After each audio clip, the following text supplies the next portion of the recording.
Ay, uwi mo naman. Ano ba namang kidlat yan? Sarap na ng tulog ko eh. Teka. Multo! Gulat Moments. Subscribe. Animation. Unang moments natin dito yung kaklase mong minsan lang mag-recite.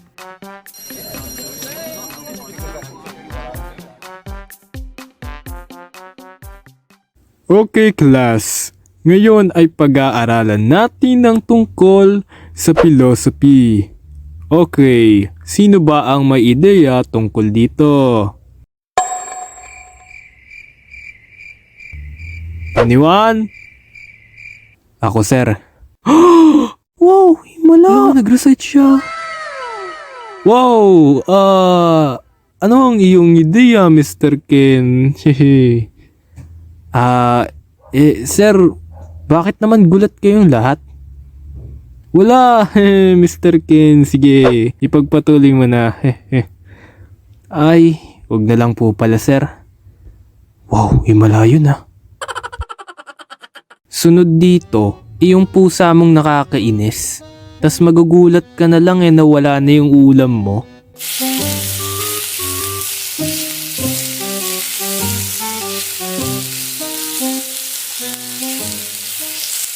Meow! Meow! Magantay ka, Miming. Meow! Meow! Sabing magantay eh. Sarap ng ulam ko. Tao po. Tao po. Ha? Sino yun? Teka nga, tignan ko muna.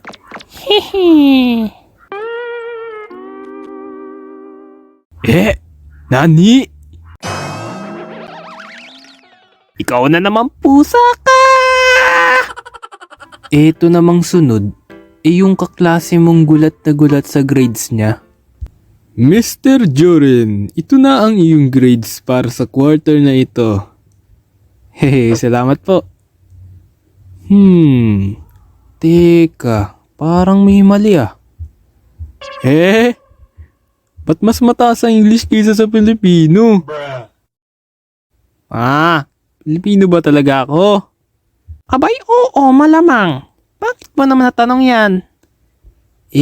Mas mataas ang English ko kaysa sa Pilipino eh. Ano?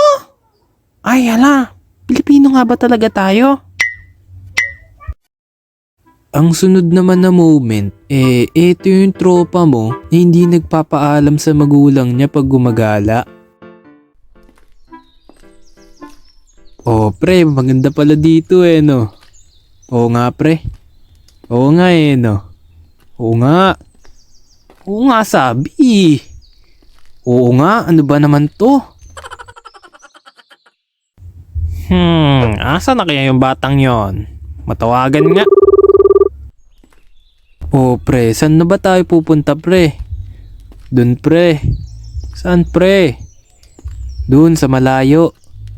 Ano ba naman to? Saan nga? Teka, nagpaalam ka ba sa nanay mo? Oo naman. Ano ba naman tong bata na to? Ayaw ako sagutin. Kung san-san pumupunta di naman nagpapaalam.